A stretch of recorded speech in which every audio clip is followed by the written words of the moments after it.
சரி, இல்லை ஆனால் கூட மார்ஜின் அனைவருக்கும் வணக்கம். முதலில் 2 மாநில மக்களின் தீர்ப்பை ஏற்றுக்கொள்கிறோம்.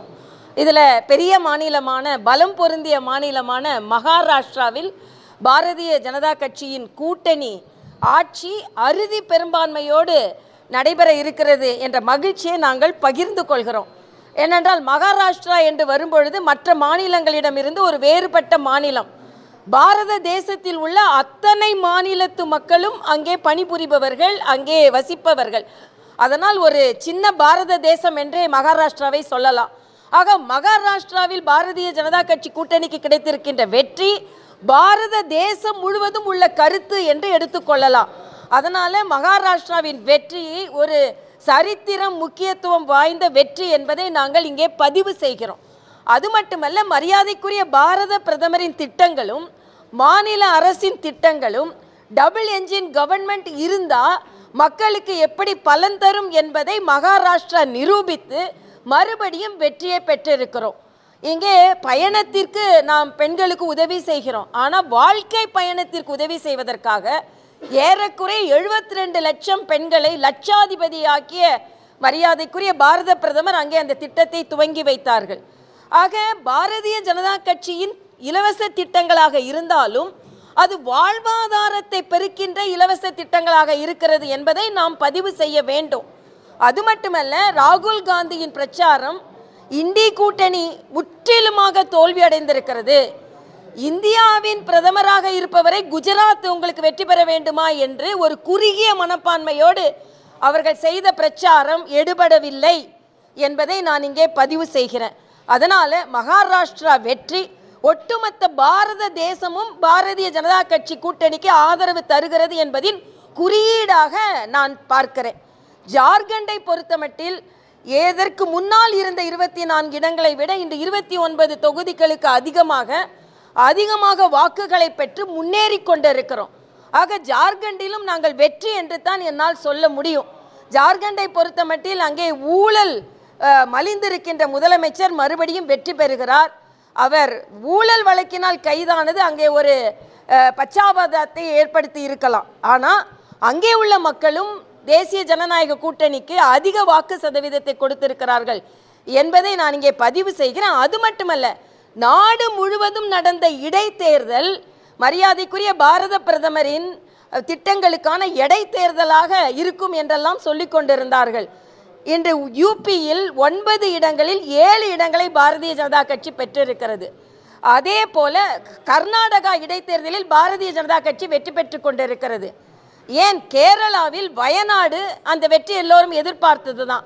ஆனால் பிரியங்கா காந்தியின் வெற்றி இண்டி கூட்டணியின் முடிவு என்று நான் சொல்கிறேன். பிரியங்கா காந்தியின் முடிவு, வெற்றியின் முடிவு இண்டி கூட்டணியின் முடிவு. ஏனென்றால் அங்கே இண்டி கூட்டணி தோற்றிருக்கிறது. பிரியங்கா காந்தி வேண்டுமென்றால் வெற்றி பெற்றிருக்கலாம். ஆனால் அங்கே இண்டி கூட்டணி தோல்வி அடைந்திருக்கிறது. ஏனென்றால் பினராயி விஜயன் என்ன சொன்னார்? இந்த காங்கிரஸை இனிமேல் மதச்சார்பற்ற காங்கிரஸ் என்று கட்சி என்று நான் சொல்ல மாட்டேன் என்று பாஜக சொல்லவில்லை. பினராயி விஜயன் சொன்னார். இண்டி கூட்டணியில் உள்ள பினராயி விஜயன் சொன்னார். அது மட்டுமல்ல, அவங்க ஜமாத் இ இஸ்லாம் என்ற ஒரு பிரிவினைவாத அமைப்பு காங்கிரசிற்கு ஆதரவு தருகிறது. இந்த அமைப்பு மாநில அரசிற்கு ஒரு பயங்கரவாத அமைப்பாக, ஒரு அச்சுறுத்தும் அமைப்பாக இருக்கின்ற அந்த இயக்கத்தை காங்கிரஸ் துணை கொண்டிருக்கிறது என்று பினராயி விஜயன் சொன்னார். ஆக மதவாத கட்சி என்றால் இனிமேல் காங்கிரஸ் தான் மதவாத கட்சி என்ற முத்திரை குத்தப்பட வேண்டும் என்பதை நாம் சொல்லவில்லை, பினராயி விஜயன் சொல்லி இருக்கிறார். ஆக பிரியங்கா காந்தியின் வெற்றி இண்டி கூட்டணியின் தோல்வி, இண்டி கூட்டணிக்கு முடிவு எழுதக்கூடிய வெற்றி என்பதை நான் பதிவு செய்கிறேன். ஏதோ பிரியங்கா காந்தி பாராளுமன்றத்திற்கு போன உடனே இது வாரிசு அரசியலின் அப்பட்டமான வெளிப்பாடு. 3 பேர் அங்கே பாராளுமன்றத்தில் இருக்க போகிறார்கள் என்பது மட்டுமல்ல, அங்கே வயநாடில் அவர்கள் வெற்றி பெற்றார்கள். எப்படி வெற்றி பெற்றார்கள் என்று மக்களுக்கு எல்லாருக்கும் தெரியும். ஆனால் ராகுல் காந்தி அந்த வயநாடு மக்களை ஏமாற்றினார். அந்த மக்கள் மறுபடியும் வாக்களித்திருக்கிறார்கள் என்றால் எந்த தொகுதியாக இருந்தாலும் மக்களின் தீர்ப்பை ஏற்றுக்கொள்கிறோம். ஆனால் இது வாங்கப்பட்ட வெற்றி என்பதும் அந்த கூட்டணியின் பிரிவினையை ஏற்படுத்தி வாங்கப்பட்ட வெற்றி என்பதையும் நான் இங்கே பதிவு செய்கிறேன்.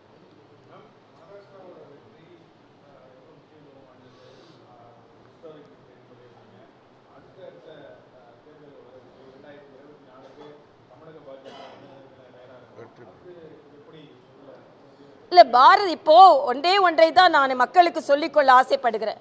எல்லா மாநிலங்களிலும் பாரதிய ஜனதா கட்சி மீது நம்பிக்கை வைத்து, மரியாதைக்குரிய பாரத பிரதமர் அவர்களின் திட்டங்களின் மீது நம்பிக்கை வைத்து மக்கள் வாக்களிக்கிறார்கள்.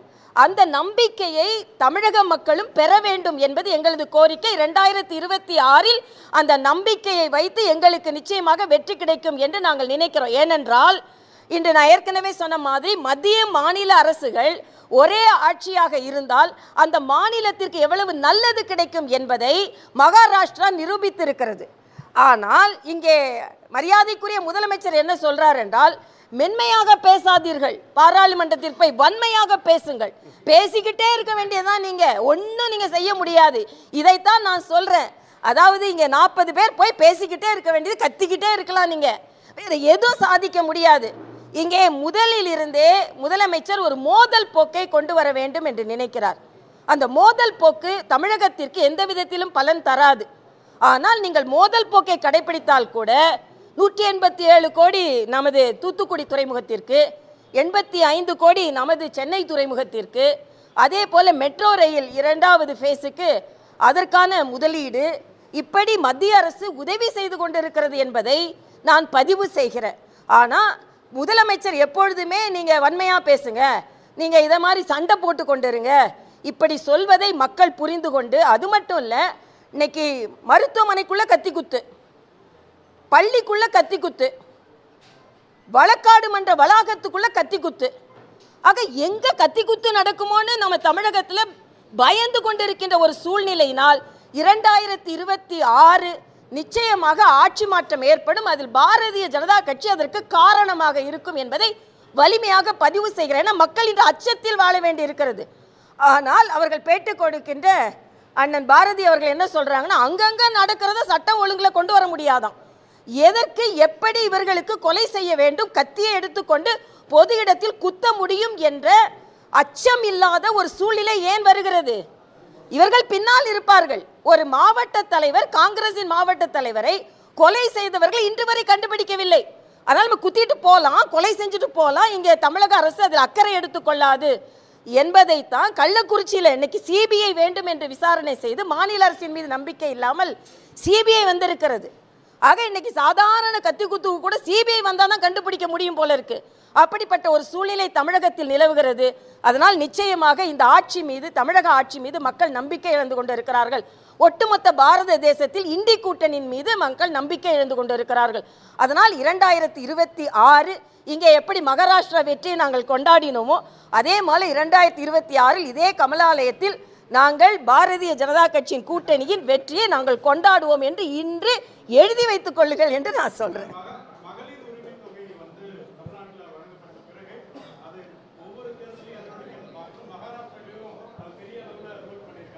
இல்லை, அதைத்தான் நான் இங்கே சொன்னேன். மகாராஷ்டிராவில் உதவித்தொகை எப்படி கொடுத்தாங்கன்னா, லட்சாதிபதியான மகளிர்னு கொடுத்தாங்க. ஒரு 72 லட்சம் மகளிருக்கு அவர்கள் லட்சாதிபதி ஆகுவதற்காக. ஆக நான் அதனை என்ன சொல்கிறேன்னா, வாழ்வாதாரத்தை மேம்படுவதற்கான திட்டங்களை கொடுக்கிறார்கள்.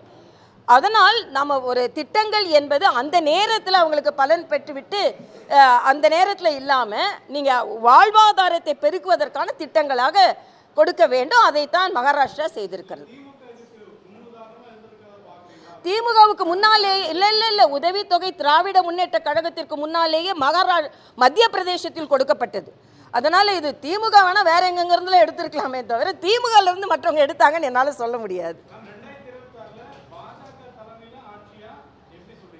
2026 ஆட்சியில் பாஜக பங்கு பெறும், இதை நான் தெளிவாக சொல்கிறேன்.